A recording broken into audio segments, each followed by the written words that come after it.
Hi guys! So magandang araw na naman sa ating lahat and welcome na naman po kayo dito sa aming channel. So for today's video mga ka-agri ay itutuloy lang po natin or ipapakita natin yung ating clinic clearing. Yun po yung mga nag-landslide dito nung bumagyo and almost 2 weeks po na hindi na po tayo nakakapagtrabaho ng maayos dito mga ka-agri dahil nga patuloy pa rin ang pag-ulan. So ginagawa lang po natin dito ngayon mga ka-agri ay pagka medyo tumitilang ulan ay sinisingitan din natin ng pagtatrabaho. So ayun nga. So kung mapapansin nyo nung nakaraan, yung ating video nung nakaraan ay halos na landslide po yung buong area na to.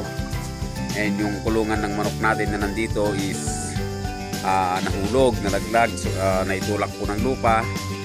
So, ang ginagawa natin sa ngayon mga ka-agri ay clinic clear po natin itong area. Yan, kung makikita nyo mga ka-agri ay medyo malaki na po yung ating natatanggal kahit na pa dahan-dahan po yung ginagawa natin dahil patuloy pa rin po yung pag-ulan. So, mabuti na lang po itong ating breeding pen ay position natin ng ganitong position. Kung hindi po natin siya nailipat ay baka natangay din po ito at tuluyang nasira po itong ating breeding pen. So maswerte pa rin tayo mga ka-agri dahil kahit papano ay nauna muna natin siyang nailipat bago bumagyo. And dito sa part dito sa may likod mga ka-agri ay medyo malaki yung ating mga na-damage, although hindi naman talaga siya na-damage. So parang natunaw po yung lupa at dumaustos po siya pababa. So sa ngayon is napapalitan na pa konti-konti. And ang nangyari dito mga ka-agri, pag ganito palang tag-ulan is may bukal dyan sa part na yan. So tuloy-tuloy po yung kanyang pag-agos ng tubig. Kaya hindi po natin yan matabunan ng sa ngayon mga ka-agri, lupa. And itong natin mga ka-agri, itong breeding pen natin ay medyo tumabi ng konti dahil nga po sa bigat ng lupa, medyo na-disalign siya. Pero kagandahan naman mga ka-agri ay naayos na natin. And itong kulungan ng manok natin na to mga ka-agri, so ipapakita lang natin. Hanggang dito po yung lupa na tumabon. So ayan, kitang-kita nyo po hanggang dyan po mga ka-agri. Bali natanggal na po natin, and ang ginawa natin is tinambak muna natin dyan dahil nga hindi pa naman natin pwedeng direct na ilaglag dyan sa baba dahil dadaos-dos lang po yan mga ka-agri. So papatigilin muna natin yung ulan, papatuyuin natin ng konti, and then saka po natin ilalagay dyan sa bandang likuran. And itong kulungan ng manok natin na nalaglag mga ka-agri ay pinilit po namin iyakyat kahapon dahil nga baka masira dyan sa labas.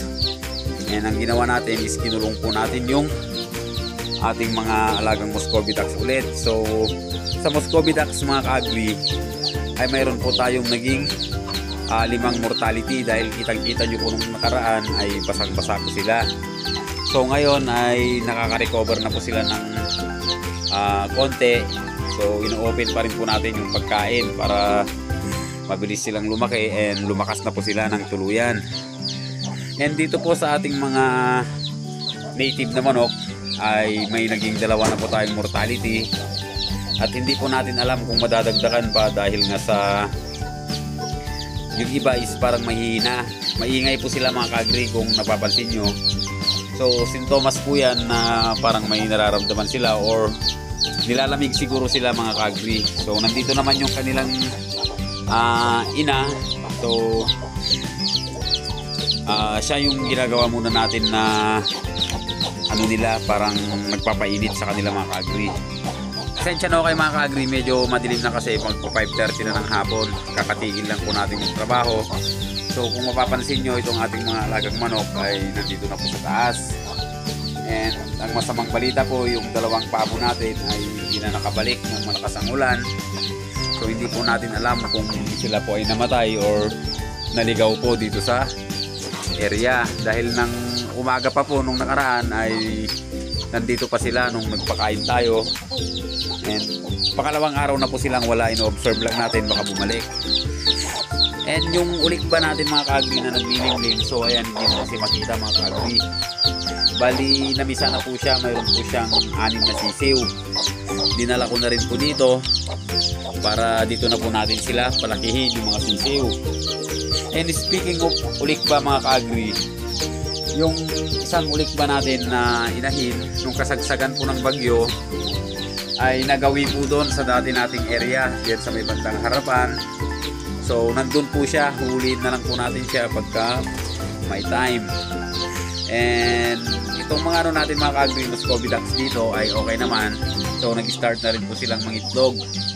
Kaya dinala po muna natin pansamantala itong ating isang crates na ginawang paitlugan. So yan po muna yung ating ginawang paitlugan nila pansamantala mga ka-agri. So ayun nga, pinipilit pa rin natin i-clearing to mga ka-agri at ngayon is umaambon-ambon pa rin. So patuloy pa rin po yung pag-ambon dito sa aming area. And parang may bagyo pa rin po mga ka-agri. So yung ibang lupa is tinapon na natin dyan nung una, yung mga nandito sa bungad. Pero napansin ko mga ka-agri, dumadaos-dos lang siya dun sa may daanan. Kaya napag-isipan ko na ipunin muna dito para magamit natin pagka natuyo na siya. And ang balak mga ka-agri is palalagyan ko na to ng ng bubungan, papaayos ko na. And magkakaroon tayo ng konting adjustment siguro. So dito yung i-open natin. At yan sa part na yan mga ka-agri, tatakpan ko na rin. At gagawin na lang nating breeding area mga ka-agri. So yung mga kulungan is ibabalik natin dito. At papalagyan na po natin yan ng bubungan. So dito naman sa part na ito mga ka-agri ay ibabagsak lang po natin itong mga lupa na naglandslide. And sa taas siguro papawasan na lang natin sa taas. Tapos hintayin na lang natin bumagsak yung iba. So yung pinaka-importante dyan sa taas mga ka-agri. So kailangan nating bawasan yan para hindi naman masyadong malaki yung or hindi malakas yung impact ng kanyang pagbagsak. So dahan-dahanin na lang natin itong mga ka-agri, itong area na to, dahil nga kailangan po nating i-priority yun sa ating tatayuan ng kubo. Dahil nga nailatag na po mga ka-agri yung source ng ating electricity. So inaantay na lang po na turnover sa mga gumawa yung mga metro. So magkakabit na po sila and nakapag-apply na rin po tayo. Ang problema, wala pa tayong kubo na kanilang pagkakabitan. Kung sakaling tayo po ay maano sa oras, magahol sa oras, so dito ko na siguro ipapakabit muna sa ating pabahay ng ating mga alagang manok. So ayun lang mga ka-agri sa araw na to. And abangan nyo bukas, siguro makakapag-video tayo ulit. So matagal po tayo hindi nakapag-video mga ka-agri, ilang araw na rin dahil nga sa sobrang lakas po talaga ng mga ulan. Pumupunta po tayo dito para magpakain lang. And pag natsambahan natin na medyo tumitilang ulan, ay kahit pa paano nagtatrabaho tayo ng pakonti-konti mga ka-agri. So buti na lang nandyan yung ating pala. So yung pala po na ito mga ka-agri is nabili ko ng 450. So bawing-bawi na po ako dito. Kaya hindi po natin iwawala to, alagaan natin yan. So yan lang mga ka-agri. So magandang araw po sa ating lahat.